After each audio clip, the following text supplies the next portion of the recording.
Here's your daily updates. Newsman Dennis Daily offers his take on the events of the day in another daily video blog.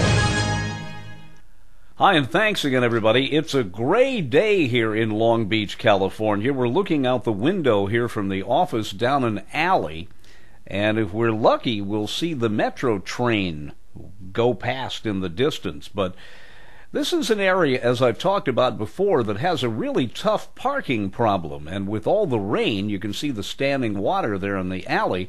With all the rain and the visitors here for Christmas, it's become even more difficult to park.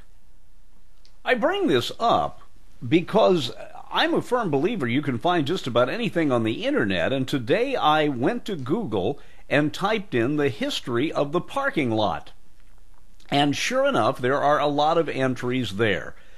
When the automobile first came into prominence, only wealthy people could afford to have an automobile. Many of them had big homes, and many of those homes had a carriage house out back where they kept the horses and the carriages.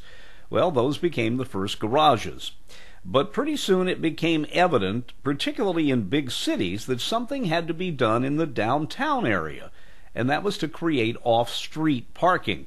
Now, that irked a lot of people, but it also started a very bad trend in America, and that was the tearing down of older buildings. In Chicago and Pittsburgh, there were internal parking garages that had Rube Goldberg machines that would lift up cars and move them around and stack them on top of each other, at least on shelves. Some of them didn't work very well, and there were a lot of dinged cars, and sadly, a lot of injuries to the parking lot attendants. In the 1930s, there was a World's Fair of sort in Chicago, and it boasted a parking structure that was safe and secure and lighted and had 45,000 parking spaces. Well, parking continues to be a problem in a lot of cities. Here in Long Beach, they are going to reassess what spots are open and hopefully put a little pressure on some of the parking lots around here to accept overnight parking by people who live here. By the way, have you ever seen a house with a lot of garage doors on the front?